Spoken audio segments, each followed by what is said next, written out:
अस्सलाम वालेकुम guys, welcome to channel. Hope you are doing well. UET के जो है ना वो ईकैट के रजिस्ट्रेशन के हवाले से आपसे इन्फॉर्मेशन शेयर करेंगे कि आप उसमें कैसे अप्लाई कर सकते हैं, क्या प्रोसीजर है।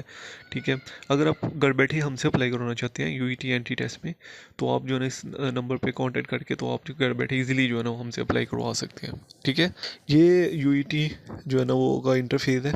ठीक है, यूईटी जो है ना वो ई कैट के वाले से जो है वो आप कैसे अप्लाई कर सकते हैं। सबसे पहले आप अगर हम इसके ई कैट के फर्स्ट टेस्ट के वाले से देखें तो उसमें जो है ना वो लास्ट डेट वो अप्लाई है वो 3 मार्च है। ठीक है, 3 मार्च को जो है ना इसमें अप्लाई करने की लास्ट डेट है इसका। अगर हम एडवर्टाइजमेंट चेक करें तो यहाँ पे क्लिक करेंगे, जैसे यहाँ पे क्लिक किया तो ये इंटरफेस ओपन हो चुका है। ठीक है, इसमें देखिए मैं आपको एक चीज़ बता दूँ कि आपने इंजीनियरिंग के किसी भी जो है ना वो किसी भी प्रोग्राम में एडमिशन लेना है, किसी भी यूनिवर्सिटी में, तो टेस्ट के बगैर आप एडमिशन नहीं ले सकते। ठीक है, तो टेस्ट इज़ कंपलसरी। तो ओरिएंटेशन जो सेशन होगा, सबसे पहली चीज़ तो ये है कि वो 15 मार्च 2025 को होगा। ठीक है, ये 15 मार्च को ओरिएंटेशन होगा। ठीक है, इन फॉलोइंग सेंटर, ये फॉलोइंग सेंटर होंगे जो जहाँ पे स्टूडेंट जो है ना अपना एडमिट कार्ड प्रिंट निकलवा के तो इस सेंटर में लेके आ सकते हैं। ठीक है, ये 13 सेंटर है, जिधर भी जो भी आपको घर से करीब पड़ता है वो जो है ना वो आप उधर जो है ना ये ओरिएंटेशन जो सेशन है वो आप जो है ना कंडक्ट कर सकते हैं। ठीक है, तो ये अगर मैं फिर से बता दूं, अगर आपने एडमिशन लेना है इंजीनियरिंग की किसी भी फील्ड में, ठीक है, तो आपको इंजीनियरिंग का टेस्ट देना पड़ेगा। और अगर आपने यूईटी में एडमिशन लेना है तो आपको यूईटी का एंटी टेस्ट हर हाल में देना पड़ेगा। तो सबसे पहले अगर हम एंटी टेस्ट के वाले से बात करें तो एंटी टेस्ट जो है ना वो 15 मार्च और 17 मार्च से 21 मार्च तक जो ना ये हेल्ड होगा। ठीक है, इसमें अप्लाई करने की लास्ट डेट मैंने अभी रिसेंटली आपके साथ शेयर किया है कि 3 मार्च इसमें अप्लाई करने की लास्ट डेट है। ठीक है, 3 मार्च को लास्ट डेट होगी और 17 मार्च को जो ना वो टेस्ट शुरू हो जाएंगे। ठीक है, हु कैन अपीयर, जो स्टूडेंट ने इंजीनियरिंग की है, ठीक है, जो भी स्टूडेंट जो है ना इंजीनियरिंग की किसी भी यूनिवर्सिटी में एडमिशन लेना चाहता है उसके लिए कंपलसरी है कि वो जो ना इसमें अपीयर हो। ठीक है, अगर हम इसकी पेमेंट के वाले से देखें कि एंटी टेस्ट चलान, सबसे पहले अब इसमें अप्लाई कैसे करना है। सबसे पहले ये है कि एप्लीकेशन रिक्वायर्ड एक आपने चलान जनरेट करना है 2500 का। ठीक है, सबसे पहले जो प्रोसीजर है वो मैं आपके साथ शेयर भी करूँगा। 2500 का आपने टोकन होता है, ठीक है, चलान टोकन, वो आपने जनरेट करना होता है एंटी टेस्ट के लिए। ठीक है, प्रोसेसिंग फ़ी के लिए वो टोकन जो है ना वो only valid for E CAT. ठीक है, वो सिर्फ ई कैट के लिए होगा। ठीक है, उस टोकन के बाद आपने क्या करना है, token can be to provide pay two way, मतलब आपने उस टोकन को कैसे पे करना है उसके वाले से 2 वे बताए हैं। सबसे पहले तो ये है कि आप ऑनलाइन बैंकिंग से एचबीएल अकाउंट होल्डर से भी कर सकते हैं या एचबीएल कोनेट से भी जो है ना वो आप कर सकते हैं। उस और नॉट टू बी एचबीएल, अगर कोई अकाउंट होल्डर नहीं है तो एचबीएल कोनेट से भी आप जो है ना उसमें पे कर सकते हैं। ठीक है, मतलब आपको बैंक जाने की ज़रूरत नहीं है, घर बैठे बैठे जो है ना वो आप अपना चलान जो है ना वो पे कर सकते हैं 3 मार्च से पहले पहले। उसके बाद अगर दूसरा वे बताएं आपको कि can be paid in 3 way, pay challan in visit UBL branch, UBL branch में जाके भी जो है ना वो आप चलान विजिट कर सकते हैं। ठीक है, एचबीएल जाने की ज़रूरत नहीं है। एचबीएल में ये है कि आप ऑनलाइन बैंकिंग से या एचबीएल कॉर्नर से आप जो है ना वो पे कर सकते हैं। इधर जो है यूबीएल जाके तो आप बाय हैंड भी चलान पे कर सकते हैं, यूबीएल मोबाइल ऐप से भी कर सकते हैं। ठीक है, और यूबीएल ओमनी ऐप से भी जो है ना वो 3 मार्च से पहले पहले कर सकते हैं। ठीक है, उसके बाद क्या होगा, जब आपने ये कर लिया उसके बाद आपने उसमें ऑनलाइन अप्लाई करना है। एप्लीकेशन प्रोसेसिंग फ़ी आपने सबमिट करवा दी। After challan payment fill the application form, select your test centre preference. ठीक है, और आपने अपना चलान फिल करना है, वो भी मैं आपको बताता हूँ कैसे फिल करना है। ठीक है, आपने टेस्ट सेंटर सेलेक्ट करना है। Test centre preference should be selected carefully, आपने बहुत ध्यान से जो है ना वो टेस्ट की प्रेफरेंस सेलेक्ट करनी है। अब ये नहीं है कि अगर आपने लाहौर का सेंटर सेलेक्ट किया है, ठीक है, और दूसरा सेंटर जो है ना वो आप उसके करीब ही रखेंगे।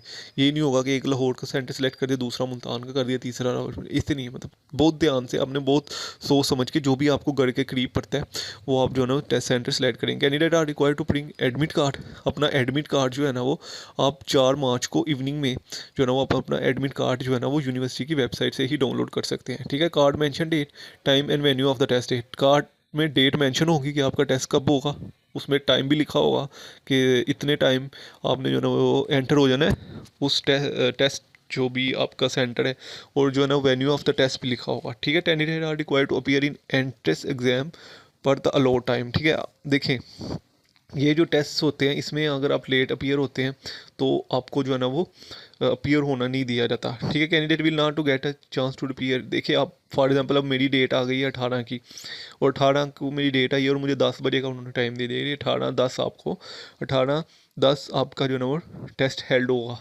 अब मैं 18:10 को नहीं जाता और मैं जाके एप्लीकेशन देता हूँ जी इस वजह से मैंने अपना टेस्ट जो है ना वो छोड़ दिया, तो उसके लिए मुझे जो है ना वो दोबारा से री अपीयर नहीं करवाएंगे। ठीक है, हालांकि यहाँ पे क्लियर कट लिखा है कि 17 मार्च से 21 मार्च तक आप टेस्ट दे सकते हैं। ठीक है, इस टेस्ट हेल्ड होंगे, यानी कि 17 को भी होगा, 18, 19, 20, 21 तक ये जो है ना वो टेस्ट होंगे। ठीक है, लेकिन जो टेस्ट की डेट लिखी गई है उसी टेस्ट में आपने अपीयर होना है जो आपके एडमिट कार्ड पे लिखा गया है। अगर आप एडमिट कार्ड के अलावा जाते हैं तो आपसे टेस्ट नहीं लिए देंगे। वो entry test will be announce on Friday, मतलब उसका जो रिजल्ट होगा वो 28 मार्च को जो है ना वो अनाउंस होगा फ्राइडे वाले दिन। उसके बाद standard of the test and subject to the test it. ठीक है, उसमें ये है कि mathematics, physics, chemistry, mathematics, physics and computer science, stats और कंप्यूटर साइंस, ठीक है, ये स्टैंडर्ड्स होंगे। ठीक है, there is no passing threshold for any programme. इसमें बेसिकली ये होता है कि अगर एक नंबर बच्चे के जो है ना वो 100 नंबर भी आए हैं, 20 नंबर भी आए हैं तो वो पास है। ठीक है, मेरिट कैलकुलेशन में जो है ना वो फिर वो नंबर काउंट होते हैं। अगर तो आपका मेरिट बन गया है तो फिर देखिए जिस बच्चे का मेरिट बन गया है एक्चुअली तो वो पास है, बाकी सारे फेल हैं। नहीं मेरिट बनता तो इसका मतलब है आप फेल है। ठीक है, तो अगर आपका मेरिट बन गया तो आप समझ लेंगे पास है। ठीक है, इसमें जो पासिंग मार्क्स नहीं होते हैं, बाकी डिफरेंट टेस्ट में होते हैं लेकिन इसमें नहीं होते हैं कि पासिंग मार्क्स इतने हैं। जितने भी लिए हैं उसके मुताबिक आपका एग्रीगेट बन जाएगा। उसके बाद डिप्लोमा होल्डर स्टूडेंट जो है ना वो can only choose for the 2 option, physics, mathematics, English and chemistry, और physics, mathematics, English and computer science, ये 2 ऑप्शन है डिप्लोमा होल्डर स्टूडेंट के लिए। ठीक है, प्रिंट ऑफ एप्लीकेशन और एडमिट कार्ड, यहाँ पे candidate may use computer and printer facilities available at any time of the test centre. ठीक है, list above the Monday January 20 until March 3 between the break of the period during working days. ठीक है, कि use कर सकते हैं computer, मतलब university के कंप्यूटर से आपके भी जाकर जो है ना वो अपना एडमिट कार्ड वगैरह यहाँ पे अपनी एप्लीकेशन जो है ना वो फिल कर सकते हैं। ऑनलाइन ही आपने सारा काम करना है, किसी जगह जाने की ज़रूरत नहीं है। ठीक है, ऑनलाइन टोकन पे करना है, डाटा एंट्री, एप्लीकेशन सारा कुछ ऑनलाइन ही होगा। ठीक है, प्रिंट बस ये है कि प्रिंटिंग और जनरेट जो आपने एडमिट कार्ड जनरेट करना है ना, ठीक है, रोल नंबर स्लिप वाला, ठीक है, वो आपने 4 मार्च तक कर लेना है। इंशाल्लाह ऑफिशियल रिजल्ट जो है ना वो 28 मार्च को आएगा। ये 3 डेटें आपने बहुत याद रखनी है। 3 मार्च इसमें अप्लाई करने की लास्ट डेट है। 4 मार्च को आप अपना एडमिट कार्ड, यानी कि 3 से अगले दिन आप अपना एडमिट कार्ड डाउनलोड कर सकते हैं। ठीक है, टेस्ट की जो आपको डेट आएगी वो 17 से 21 तक आएगी, इसके दरमियान आएगी। फॉर एग्जांपल 19 भी आ सकती है, 20 भी आ सकती है, 17 भी आ सकती है। ठीक है, 28 को आपका रिजल्ट आ जाएगा। उसके बाद requirement of photo ID at the test centre. Requirement कौन कौन सी चीज़ें रिक्वायर्ड है। ठीक है, अगर आप फ़ोटो आईडी यानी कि अपना CNSC नहीं लेके आते तो you are not eligible to enter in the test centre. ठीक है, CNSC लेके जाना लाजमी है। CNSC नहीं है तो बेफाम लेके जाएँ, बेफाम के साथ मैट्रिक का और इंटर का अपना जो है ना वो रिजल्ट कार्ड लेके जाएँ। ठीक है, डोमिसाइल लेके जाएँ, कंप्यूटर डोमिसाइल। ठीक है, पासवर्ड, टेस्ट एंट्री, मतलब कोई ना कोई ऐसी चीज़ लेके ज़रूर जाएं जिससे जो है ना वो आपका शनाख्तों से आइडेंटिटी हो सके। ठीक है, जिस पे आपकी तस्वीर जो है ना वो वाज़िया नज़र आ रही हो। General instruction, candidate who have missed the entry test in the allotted centre during the allotment time slot will be not be permitted to retake the exam. वो ही सारी चीज़ें रीटेक नहीं किया जाएगा आपका। Entry test token once purchase can not be refund. आपने एक दफ़ा 2500 का टोकन खरीद लिया, आप रिफंड नहीं कर सकते। Test is fully automatic, no rechecking facility will be provided. मतलब आप एक दफ़ा आपका रिजल्ट आ चुका है उसके बाद आप उसमें रीचेक नहीं कर सकते। ये सारी इंस्ट्रक्शन है। ये सारी इंस्ट्रक्शन का मतलब ये होता है कि ये सब कुछ आप पढ़ने के बाद और जानने के बाद इसमें अप्लाई कर रहे हो। कल को अगर कोई इसमें से कोई भी ऐसी चीज़ होती है तो उसके लिए यूनिवर्सिटी ज़िम्मेदार नहीं होती और आप यूनिवर्सिटी के ऊपर केस नहीं कर सकते। ठीक है, इन शॉर्टली इसका ये सारा प्रोसेस का ये सब का मतलब ये होता है। अब मैं इसको बता दूं कि आपने इसमें अप्लाई कैसे करना है। ये इंटरफेस है। ठीक है, यहाँ पे लिखा है कि apply for combine entry test. ठीक है, तो अगर आपने अप्लाई करना है तो यहाँ पे क्लिक करें, तो मैंने यहाँ पे क्लिक कर दिया। ठीक है, अभी एंटी टेस्ट फॉल, ठीक है, to fill out the application click here. ठीक है, अगर आपने एप्लीकेशन फिल करनी है तो यहाँ पे क्लिक कर दें। ठीक है, अब यहाँ पे देख सकते हैं, यहाँ पे हम सबसे पहले अपना टोकन जनरेट करेंगे। ठीक है, मैं यहाँ पे इसका अगर क्लिक करता हूँ तो यहाँ पे मुझे मेरा CNSC पूछ रहा है और मेरा नेम पूछ रहा है और उसके बाद मेरा फ़ोन नंबर पूछ रहा है। ठीक है, तो मैं यहाँ पे इसको ये सारी चीज़ें देने के बाद यहाँ पे जनरेट चलान पे क्लिक कर दूंगा। ठीक है, जब मैं चलान पे क्लिक कर देता हूँ उसके बाद मैं जो है ना वो स्टेप 2 पे चला जाता हूँ।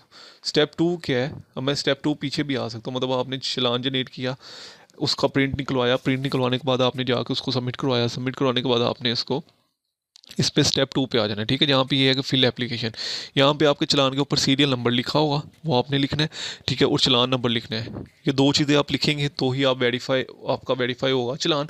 वेरीफाई चलान होने के बाद आप जो है ना अपनी सारी इन्फॉर्मेशन फिल कर सकते हैं।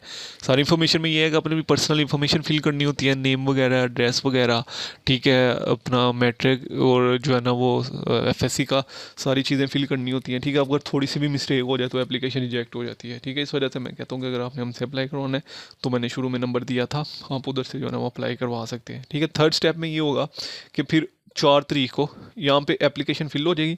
यहाँ पे आप अपना एप्लीकेशन स्टेटस भी चेक कर सकते हैं, ठीक है। यहाँ पे CNIC एंटर करिएगा और चेक द स्टेटस, आपको पता चलेगा कि आपकी एप्लीकेशन जो है ना वो कंप्लीट हो चुकी है या नहीं हो चुकी, ठीक है। उसके बाद अपने एडमिट कार्ड भी यहीं से डाउनलोड करना है, ठीक है। जब आप 4 तारीख को आपका एडमिट कार्ड अपलोड होगा तो यहाँ पे प्रिंट रोल नंबर स्लिप का ऑप्शन आएगा, ठीक है। यहाँ से आपने जो है ना वो प्रिंट निकलवा लेना है अपनी रोल नंबर स्लिप का, ठीक है। उसके ऊपर आप अपना CNIC एंटर करेंगे और आपका एडमिट कार्ड आ जाएगा 4 तारीख को, ठीक है। अपीयर इन एग्ज़ाम वो आप यहाँ से चेक कर सकते हैं, ठीक है। व्यू एग्ज़ाम गाइडेंस वो आप जो है ना यहाँ से गाइडेंस ले सकते हैं, ठीक है। Please download and bring admit card with you in the test hall along with the original ID।